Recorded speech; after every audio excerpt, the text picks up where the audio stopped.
നമസ്കാരം. ലൈംഗിക കുറ്റവാളി ജെഫ്രി എപ്സ്റ്റീന്റെ അതിക്രമത്തിന് നിരയായവരിൽ ഒരു ഇന്ത്യൻ പെൺകുട്ടിയും ഉൾപ്പെടുന്നതായി പുറത്തു വന്ന രേഖകൾ വ്യക്തമാക്കുന്നു.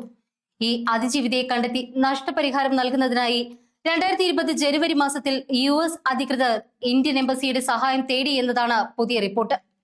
2019 ന്യൂയോർക്കിലെ ജയിലിൽ വെച്ച് എപ്സ്റ്റീൻ മരിച്ചതിന് പിന്നാലെയാണ് ഇന്ത്യൻ എംബസിക്ക് US അധികൃതർ ഇമെയിൽ അയച്ചത്. അതിജീവിതയെ കണ്ടെത്തി വിക്ടിം ഫണ്ടിൽ നിന്നുമുള്ള നഷ്ടപരിഹാരം നൽകാൻ സഹായിക്കണമെന്നും ഇതിനായുള്ള അപേക്ഷ പൂരിപ്പിച്ചയക്കാൻ നിർദ്ദേശിക്കണമെന്നും മെയിലിൽ ആവശ്യപ്പെട്ടു. ഈ രേഖയിൽ ആർക്കാണ് മെയിൽ അയച്ചത് എന്ന ഭാഗം മറച്ചുവെച്ചുകൊണ്ടാണ് പുറത്തുവിട്ടിട്ടുള്ളത്. 2020 ജനുവരി 13 US ഉദ്യോഗസ്ഥർ തമ്മിൽ നടന്ന ആശയവിനിമയത്തിൽ ഇരയെ കണ്ടെത്തുന്നതിനായി ഇന്ത്യയിലെ എംബസിയുമായി ഏകോപിപ്പിക്കാൻ നിർദ്ദേശം നൽകിയിട്ടുണ്ട്. എപ്സ്റ്റീൻ വിക്ടിംസ് എന്ന തലക്കെട്ടിലുള്ള ഇമെയിലിലെ ഔദ്യോഗിക വിശദാംശങ്ങൾ പലതും മറച്ചുവെച്ച നിലയിലാണ്. New York crime victims compensation league www.ny.gov എന്നതാണ്. ദയവായി അവരെ കൊണ്ട് അപേക്ഷ പൂരിപ്പിച്ച് എനിക്ക് അയച്ചു തരിക. ഞാനത് നേരിട്ട് FBI പേപ്പർ വർക്കുകളിലേക്ക് കൈമാറാം. ഫ്ലോറിഡയിലുള്ളവർക്കായി തിരിച്ചറിഞ്ഞ തെറാപ്പിസ്റ്റിനെ കൊണ്ട് എന്നെ ബന്ധപ്പെടാൻ പറയുക. ഞങ്ങളുടെ എമർജൻസി വിക്ടിം അസിസ്റ്റൻസ് വഴി 6 സെഷനുകൾ കവർ ചെയ്യാൻ ഞങ്ങൾ അഭ്യർത്ഥിക്കാം. ഇമെയിലിലെ മറ്റൊരു പ്രധാന ഭാഗം ഇങ്ങനെയാണ്. അവസാനമായി ഇന്ത്യയിലുള്ള വ്യക്തിയെക്കുറിച്ച് നിങ്ങൾക്ക് അവളുടെ വിലാസവും കോണ്ടാക്ട് വിവരങ്ങളും നൽകാൻ കഴിയുമെങ്കിൽ അവിടുത്തെ എംബസിയിലുള്ള ഞങ്ങളുടെ സഹപ്രവർത്തകരുമായി ഞാൻ ഏകോപിപ്പിക്കാം. നിങ്ങൾക്ക് കൂടുതൽ ചോദ്യങ്ങളുണ്ട് എങ്കിൽ ദയവായി എന്നെ വിളിക്കുക. 2019 ഓഗസ്റ്റിൽ എപ്സ്റ്റീൻ മരിച്ചതിന് ശേഷമാണ് ഈ ഇമെയിൽ അയച്ചിരിക്കുന്നത്.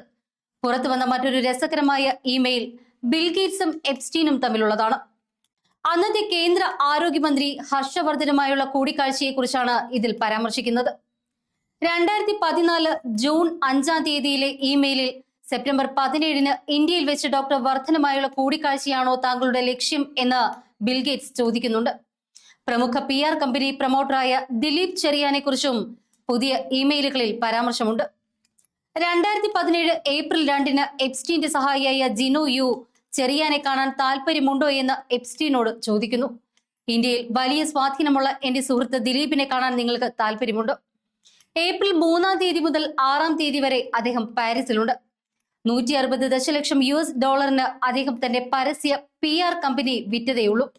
ജിനോ യു എപ്സ്റ്റീൻ അയച്ച സന്ദേശത്തിൽ ഇങ്ങനെയാണ് പറയുന്നത്.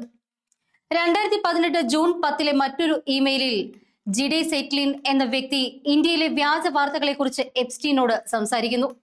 ഇന്ത്യയിലെ തലക്കെട്ടുകൾ പഴയതും തെറ്റുമാണ് എന്ന് 9 വർഷം മുൻപ് വൈറ്റ് ഹൌസും US സെനറ്റും ഇത് പരിശോധിച്ച് ക്ലിയറൻസ് നൽകിയതാണ് എന്നും അദ്ദേഹം പറയുന്നു. ഇന്ത്യയിലെ ചില വ്യക്തികൾ വിദേശ ഫണ്ടുള്ള ഒരു കമ്പനിയെ ബ്ലാക്ക്മെയിൽ ചെയ്യാൻ ശ്രമിച്ചതിന്റെ ഭാഗമാണ് ഇത് എന്നും അദ്ദേഹം വ്യക്തമാക്കുന്നുണ്ട്.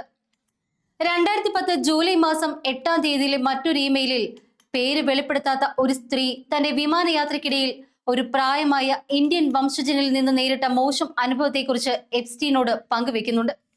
അയാൾ അമിതമായി മദ്യപിച്ചിരുന്നതായും തന്നോട് മോശമായി പെരുമാറിയതായും അവർ ഇമെയിലിൽ കുറിച്ചു. ജെഫ്രി എപ്സ്റ്റീനുമായി ബന്ധപ്പെട്ട ദശലക്ഷക്കണക്കിന് രേഖകളാണ് US നീതിന്യായ വകുപ്പ് പുറത്തുവിട്ടത്. 30 ലക്ഷം പേജുകൾ, 1.80 ലക്ഷം ചിത്രങ്ങൾ, 2000 വീഡിയോകൾ എന്നിവ ഇതിൽ ഉൾപ്പെടുന്നു. പുറത്തുവന്ന രേഖകളിൽ നിരവധി പ്രമുഖരായ ഇന്ത്യക്കാരുടെ പേരുകളുമുണ്ട്. പ്രധാനമന്ത്രി നരേന്ദ്രമോദി, കേന്ദ്രമന്ത്രി ഹർദീപ് സിംഗ് പുരി, വ്യവസായി അനിൽ അംബാനി, സംവിധായിക മീര നായർ, ആത്മീയ ഗുരു ദീപക് ചോപ്ര തുടങ്ങിയവരുടെ പേരുകൾ ഈ ഫയലുകളിൽ പരാമർശിക്കപ്പെടുന്നു. എന്നിരുന്നാലും പുറത്തുവന്ന രേഖകളിൽ പേരുണ്ട് എന്നതുകൊണ്ട് മാത്രം എപ്സ്റ്റീനുമായി ബന്ധപ്പെട്ട ഏതെങ്കിലും കുറ്റകൃത്യങ്ങളിൽ ഇവർ പങ്കാളികളായി എന്ന് അർത്ഥമില്ല. പല പേരുകളും ചില ഇമെയിലുകളിൽ പരാമർശിക്കുക മാത്രമാണ് ചെയ്യുന്നത്.